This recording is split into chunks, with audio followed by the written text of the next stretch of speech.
ಧರ್ಮಸ್ಥಳದ ವಿರುದ್ಧ ಅಪಪ್ರಚಾರ ಷಡ್ಯಂತ್ರ ಆರೋಪ ವಿಚಾರಕ್ಕೆ ಸಂಬಂಧಪಟ್ಟಂತೆ ಇದೀಗ ಫೈನಲಿ ನಿಖಿಲ್ ಕುಮಾರಸ್ವಾಮಿ ಮಾತನಾಡಿದ್ದಾರೆ. ಆಗಸ್ಟ್ 31ರಂದು ಧರ್ಮಸ್ಥಳ ಚಲೋ ಯಾತ್ರಾ ಹಮ್ಮಿಕೊಂಡಿದ್ದೀವಿ. ಧರ್ಮಸ್ಥಳ ವಿಚಾರದಲ್ಲಿ ಗೊಂದಲ ವಾತಾವರಣ ನಿರ್ಮಾಣ ಆಗಿದೆ. ಧರ್ಮಸ್ಥಳ ವಿಚಾರದಲ್ಲಿ ಸಂಘಟಿತ ವ್ಯವಸ್ಥಿತ ಪಿತೂರಿ ಆಗಿದೆ. ಎಸ್ಐಟಿ ರಚನೆ ಆಗಿದ್ರೂ ಕೂಡ ಯಾಕೆ ಏನಾಗ್ತಾ ಇದೆ ಅನ್ನೋ ಪ್ರಶ್ನೆ ಕಾಡ್ತಾ ಇದೆ. ಯಾರೋ ಅನಾಮಿಕ ವ್ಯಕ್ತಿ ಬುರುಡೆ ಇದೆ ಅಂತ ಆರೋಪವನ್ನ ಮಾಡ್ತಾರೆ. ಹಾಗಾಗಿ ಎಸ್ಐಟಿ ರಚನೆ ಆಗುತ್ತೆ. ಇದು ಎಷ್ಟರ ಮಟ್ಟಿಗೆ ಸರಿ? ಅದರಿಂದಾಗಿ ಎಸ್ಐಟಿ ರಚನೆ ಆಗಿ ತನಿಖೆ ಆಗ್ತಾ ಇದೆ. 17 ಸ್ಪಾಟ್ ಶೋದ ಬಳಿಕ ಆತ ಯೂಟರ್ನ್ ಹೊಡೆದಿದ್ದಾನೆ. ಧರ್ಮಸ್ಥಳಕ್ಕೆ ಕೋಟ್ಯಾಂತರ ಭಕ್ತರು ಇದ್ದಾರೆ. ಅದರಲ್ಲಿ ನಾನೂ ಕೂಡ ಒಬ್ಬ. ಯೂಟ್ಯೂಬರ್ಸ್ ಧರ್ಮಸ್ಥಳ ವಿರುದ್ಧ ವಿಡಿಯೋ ಮಾಡಿದ್ದಾರೆ. ಇದರ ಹಿಂದೆ ಇರುವಂತಹ ಷಡ್ಯಂತ್ರ ಏನು ಅನ್ನೋದು ಹೊರ ಬರಲೇಬೇಕು.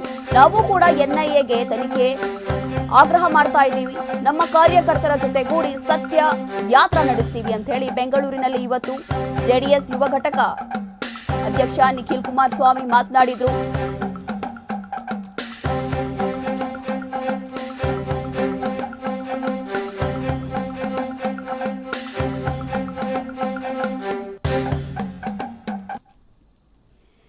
ಇವತ್ತು ನಿಖಿಲ್ ಕುಮಾರಸ್ವಾಮಿ ಮಾತನಾಡಿದ್ರು.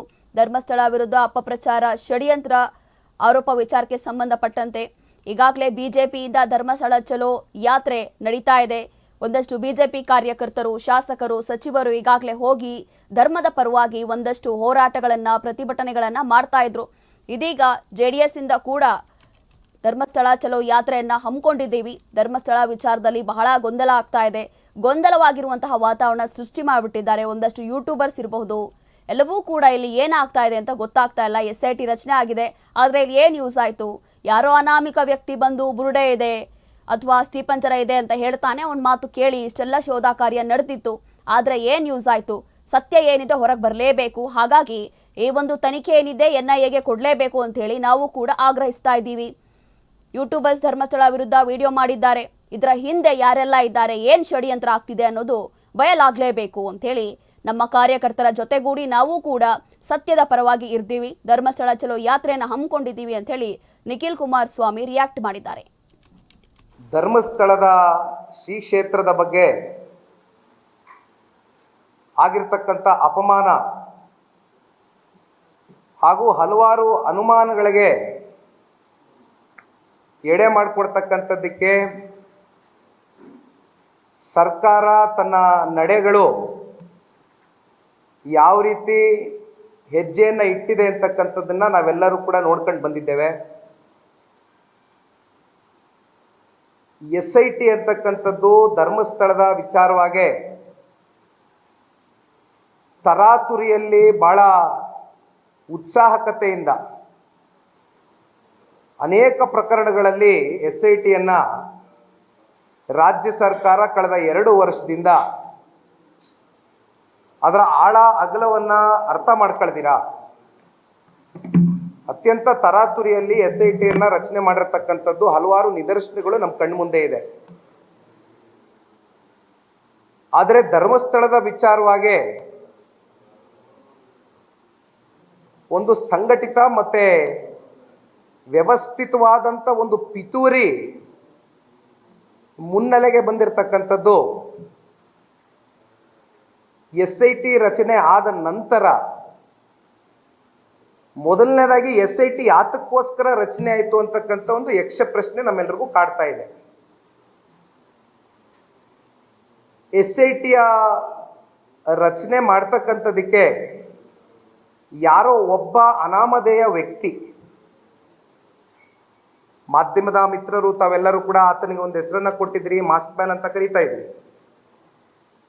ಆತ ಬಂದು ಯಾವುದೋ ಒಂದು ಬುರುಡೆ ಇದೆ, ಇನ್ನೂ ಹಲವಾರು ಮಾಸ್ ಮರ್ಡರ್ಗಳು ಶ್ರೀ ಕ್ಷೇತ್ರದ ಒಂದು ಆವರಣದಲ್ಲಿ ನಡೆದಿದೆ ಅಂತಕ್ಕಂಥದ್ರ ಬಗ್ಗೆ ಆತ ಬಂದು ಹೇಳಿದಂಥ ಸಂದರ್ಭದಲ್ಲಿ ಅದನ್ನ ಬಹಳ ಗಂಭೀರವಾಗಿ ಪರಿಗಣನೆಗೆ ತಗೊಂಡಂತ ರಾಜ್ಯ ಸರ್ಕಾರ ತರಾತುರಿಯಲ್ಲಿ SITಯನ್ನು ರಚನೆ ಮಾಡ್ತಾರೆ. ಸುಮಾರು 17 ಕಡೆ ತಮಗೆ ತಿಳಿದಂತೆ ಎಲ್ಲ ಕಡೆ ಡಿಗ್ಗಿಂಗ್ ಮಾಡಿದ್ದಾರೆ.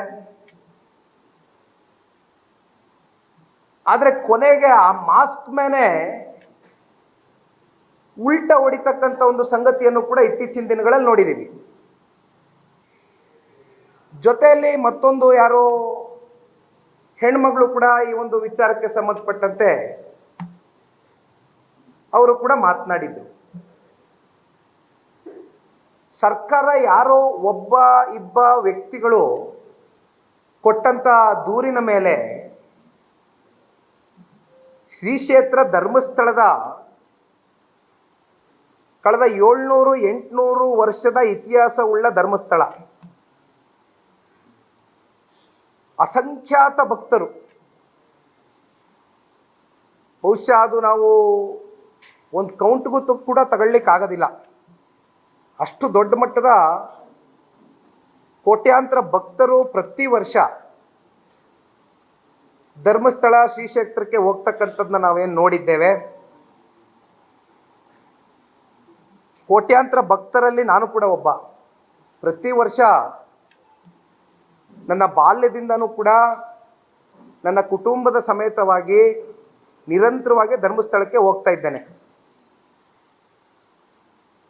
ಧರ್ಮಸ್ಥಳ ಅಂದರೆ ಧರ್ಮ, ನ್ಯಾಯ, ಸತ್ಯಕ್ಕೆ ಹೆಸರಾಗಿರ್ತಕ್ಕಂಥದ್ದು ಧರ್ಮಸ್ಥಳ. ಮತ್ತೊಂದು ಅದರ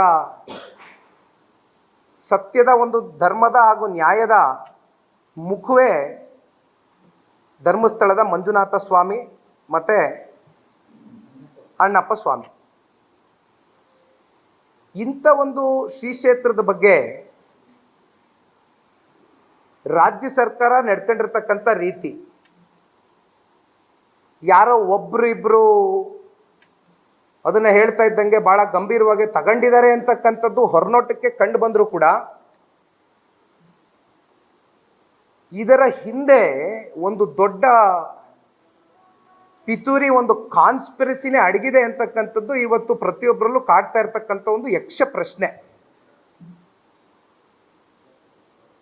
ಇಲ್ಲಿ ಯಾರೋ ಒಬ್ರು ಇಬ್ರು ಮುನ್ನೆಲೆಗೆ ಕಾಣ್ಬೋದು, ಆದರೆ ಇದರ ಹಿಂದೆ ಒಂದು ದೊಡ್ಡ ಸಂಘಟಾತ್ಮಕವಾದಂಥ ಒಂದು ಆರ್ಗನೈಸೇಷನ್ ಧರ್ಮಸ್ಥಳಕ್ಕೆ ಒಂದು ಕಪ್ಚುಕ್ಕಿ ತಗೊಂಡು ಬರ್ತಕ್ಕಂಥದ್ದಕ್ಕೆ ಒಂದು ಕಡೆ ಈ ಇಂಟರ್ನ್ಯಾಷನಲ್ ಮೀಡಿಯಾಗಳೇನಿದೆ, ಮೀಡಿಯಾ ಹೌಸಸ್ಸು, ಅವರು ಕೆಲವೊಂದಷ್ಟು ಧರ್ಮಸ್ಥಳದ ಬಗ್ಗೆ ಮಾಡಿದಂಥ ಕೆಲವೊಂದಷ್ಟು ಸುದ್ದಿಗಳು, ಮತ್ತೊಂದು ಕಡೆ ಕೆಲವೊಂದಷ್ಟು ಯೂಟ್ಯೂಬರ್ಸ್ಗೆ ಈ ಯಾವ ಒಂದು ಆರ್ಗನೈಸೇಷನ್ ನಮ್ಮ ಕಣ್ಮುಂದೆ ಇವತ್ತು ಕಾಣ್ತಾ ಇಲ್ಲ, ಅದರ ಸತ್ಯತೆ ಇವತ್ತು ರಾಜ್ಯದ ಜನಕ್ಕೆ ತಿಳಿಬೇಕಾಗಿದೆ. ಅದ್ರ ಬಗ್ಗೆ ಇವತ್ತು ನಾವಿಲ್ಲಿ ಕೂತಿರ್ತಕ್ಕಂಥದ್ದು. ಆ ಯೂಟ್ಯೂಬರ್ಸು ಕೆಲವೊಂದಷ್ಟು ವಿಡಿಯೋಗಳನ್ನ ಏನು ಮಾಡಿದ್ರು, ನಿರಂತರವಾಗಿ ಧರ್ಮಸ್ಥಳದ ವಿರುದ್ಧವಾಗಿ ವಿಡಿಯೋಗಳನ್ನ ನಿರಂತರವಾಗಿ ಮಾಡ್ಕೊಂಬಂದ್ರು. ಜೊತೆಗೆ ಕೆಲವೊಂದಷ್ಟು ಇಂಟರ್ನ್ಯಾಷನಲ್ ಮೀಡಿಯಾ ಹೌಸಸ್ಗೂ ಕೂಡ ಈ ಹಿಂದೆ ನಿಂತು ಫಂಡನ್ನು ಮಾಡಿದಂಥ ಆ ಆರ್ಗನೈಸೇಷನ್ ಯಾವುದು ಅಂತಕ್ಕಂಥದ್ದನ್ನ ಇವತ್ತು ರಾಜ್ಯದ ಜನತೆ ಮುಂದೆ ತನಿಖೆ ಮೂಲಕವೇ ಇದು ಹೊರಗಡೆ ಬರಬೇಕಾಗಿದೆ. ಭಾಳ ಜನ ಹೇಳ್ತಾ ಇದ್ದಾರೆ SIT ಒಂದು ಅರ್ಧ ಸತ್ಯವನ್ನು ಹೊರಗಡೆ ಇಟ್ಟಿದೆ, ಇನ್ನೊಂದು ಅರ್ಧ ಸತ್ಯವನ್ನು ಮುಚ್ಚಿಟ್ಟಿದೆ ಅಂತಕ್ಕಂಥದ್ದು. ಆದರೆ ನನಗನ್ನಿಸ್ತಾ ಇರೋದು SIT ಇಲ್ಲಿವರೆಗೂ ಏನು ರಚನೆ ಆಗಿದೆ, ಅರ್ಧ ಸತ್ಯ ಅಲ್ಲ, 1% ಸತ್ಯವೂ ಕೂಡ ಇದರಲ್ಲಿ ಹೊರಗಡೆ ತಗೊಂಡು ಬರಲಿಕ್ಕೆ SIT ಕೈಲಿ ಆಗಿಲ್ಲ ಅಂತಕ್ಕಂಥದ್ದು ಇವತ್ತು ರಾಜ್ಯದ ಜನತೆಯ ಭಾವನೆ, ಭಕ್ತಾದಿಗಳ ಭಾವನೆಯೂ ಕೂಡ ಹೌದು.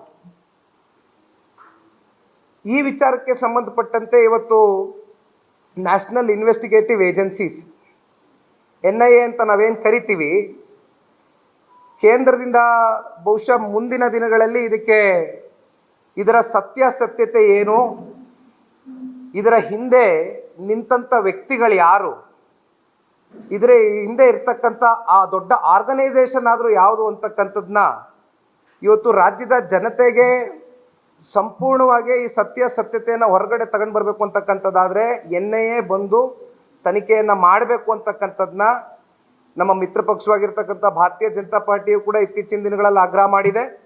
ಜನತಾದಳ ಪಕ್ಷವೂ ಕೂಡ ಈ ವಿಚಾರಕ್ಕೆ ಸಂಬಂಧಪಟ್ಟಂತೆ ಆಗ್ರಹವನ್ನು ಮಾಡ್ತೇವೆ.